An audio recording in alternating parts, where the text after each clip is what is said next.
కోరుకున్నాను. మంచి ఆరోగ్యాన్ని ఇచ్చి నేను అనుకున్న సంకల్పాన్ని ముందుకు తీసుకుపోవడం కోసం వెంకటేశ్వర స్వామిని ఆశీర్వదించమని కోరుకున్నాను. వెంకటేశ్వర స్వామి తిరుమల తిరుపతి దేవస్థానానికి ఒక విషయం కూడా గుర్తుపెట్టుకోవాలి.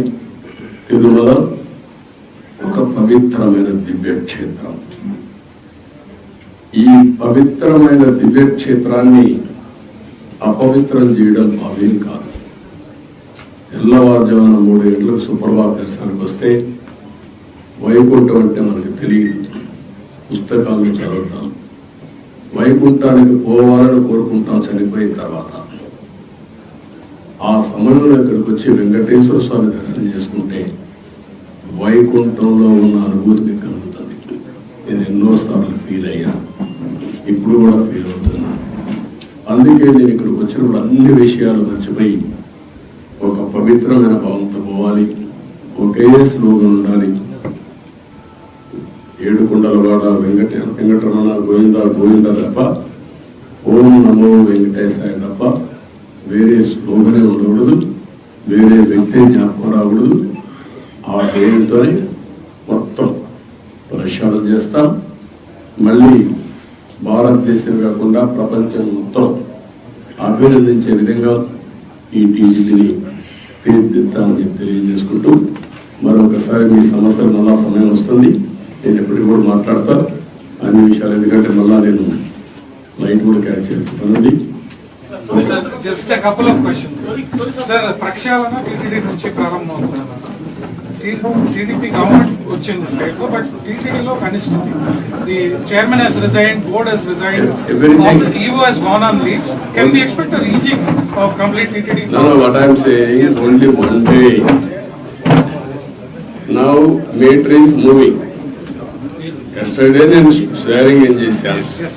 వెంకటేశ్వర స్వామిని దర్శనం చేసుకున్న తర్వాత ఆయన ఆశీస్సులతో పని ప్రారంభించాలనుకున్నాను. వచ్చాను, ఆ సంకల్పం ఇక్కడ చెప్పాను. ఇక్కడి నుంచి ఎక్కడ ఏ విధంగా పనులు చేస్తాం మీరే చూస్తారు. అవన్నీ సాయంత్రం పెట్టినప్పుడు మీరు తెలుస్తారు.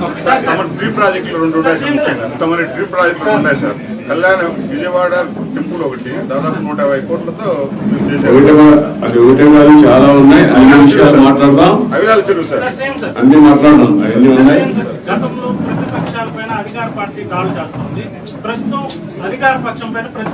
మాట చెప్తారంటావా? అవన్నీ వెంకటేశ్వర స్వామి టెంపుల్లో మాట్లాడడం కరెక్ట్ కాదు. మీరేమంటున్నారంటే అదే మీలో కూడా ఇంకా మైండ్ మారాలి. కొంతమంది దొంగలే దొంగ దొంగ అని అరిసి అటెన్షన్ డైవర్ట్ చేయాలనుకుంటారు. అలాంటి వారికి నేను సమాధానం చెప్పక్కర్లేదు. పరిపాలన అంటే ఏంటంటే చేసి చూపించిన వాడిని, ముఠా నాయకులు అణిచివేసిన వాడిని, సంఘ విద్రోహ శక్తులు అణిచివేసిన వాడిని, రౌడీ అనేవాళ్ళు లేకుండా చేసిన వాడిని, కమ్యూనల్ వైలెన్స్ కంట్రోల్ చేశాను. తీవ్రవాదులకు పోరాడితే నేనే ప్రాణాన్ని ఇచ్చుకున్నాను. అదే మరి రాజకీయ ముసుగులో నేరస్తులు కరెక్ట్. ఆ విషయం గుర్తుపెట్టుకోండి. నేను ఒకటే చెప్తున్నా, ఎవరైనా సరే నేరాలు చేసి వేరే వాళ్ళ ప్రదేశం తప్పించుకోవాలనుకుంటే మాత్రం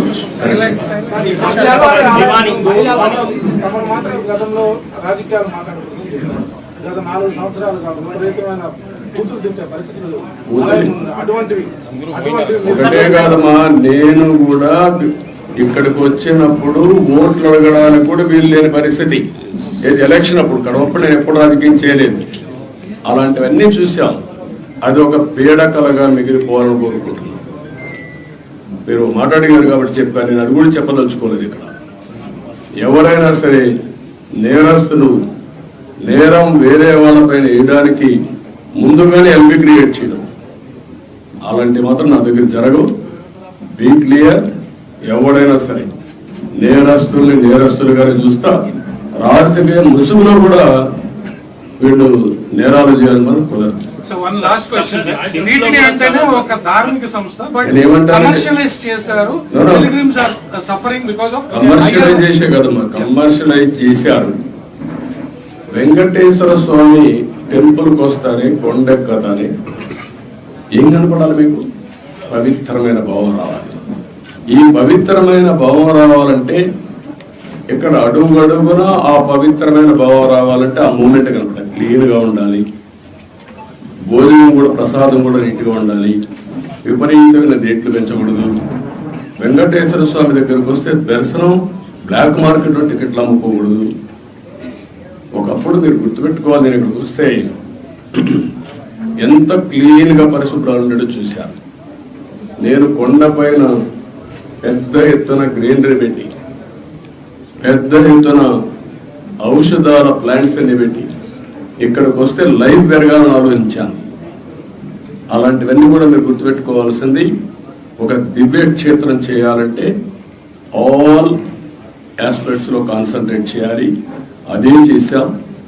ఇక్కడ ఒక దాన్ని ఏమన్నా నాకు అర్థం కాదు, కానీ ఒక వరస్ట్ ప్లేస్గా తయారు చేయాలంటే ఏ విధంగా తయారు చేయాలో అన్ని తయారు చేశారు. ఎవరెన్ని మాట్లాడిన లెక్కలేతనం వచ్చింది.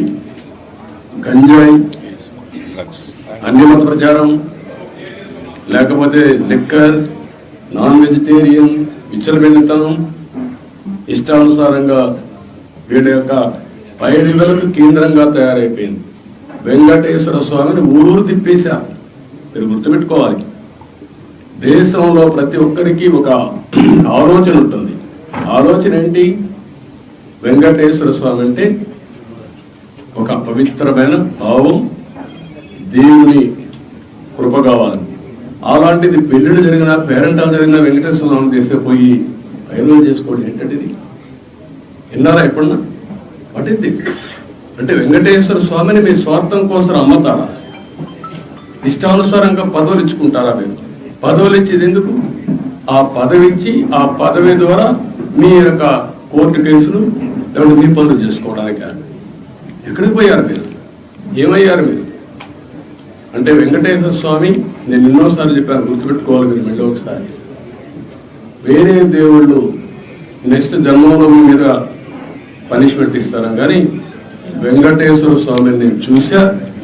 ఎవరైనా వెంకటేశ్వర స్వామికి అపచారం చేసిన వారు, తలపెట్టిన వారు ఈ జన్మలోనే పనిష్మెంట్ తీసుకున్నారు.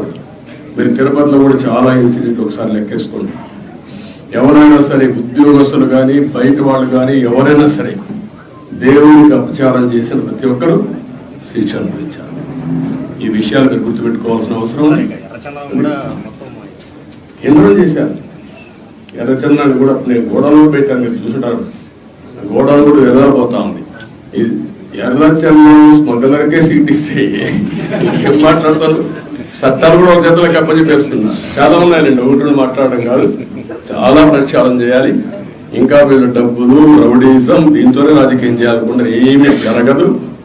నేను ఒకటే చెప్తున్నా, దృఢ సంకల్పంతో వెంకటేశ్వర స్వామి సాక్షిగా చెప్తున్నా, మంచిని ప్రోత్సహిస్తా, చెడును మాత్రం గట్టిగా తొందరలో దూకేస్తా.